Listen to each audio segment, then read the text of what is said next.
घोरणं म्हणजे गाढ झोपेचं लक्षण आहे का? मी डॉक्टर रविकांत पाटील, सेवा सदन हॉस्पिटल, मिरज. बराच वेळा घोरणं म्हणजे चांगलं झोप लागती असं आहे का?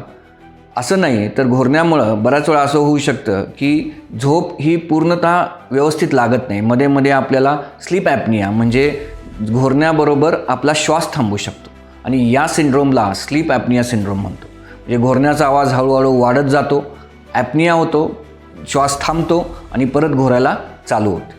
अशा प्रकारच्या गोष्टीला किंवा अशा प्रकारच्या आजाराला हे स्लीप ॲपनिया सिंड्रोम असं म्हणतो. आणि आपण या स्लीप ॲपनिया सिंड्रोममुळं आपल्या फुफ्फुसाचं म्हणजे राईट साईडला जी पल्मनरी आर्टरी असते त्याचं प्रेशर वाढू शकतं आणि त्याच्यामुळे हृदयावर दाब येऊ शकतो. म्हणून घोरणं हे काही चांगलं लक्षण आहे असं नाही, किंवा ते गाढ झोपेचं लक्षण आहे असंही नाही. तर याच्यावर आपल्याला इलाज करून घेतला पाहिजे. याच्यासाठी आपल्या डॉक्टरांना भेटा आणि त्याच्यावरच्या काही स्लीप टेक्निक्स समजावून घ्या. अशा प्रकारच्या सर्व माहितीसाठी आमचं पेज फॉलो करा, हृदयबहार.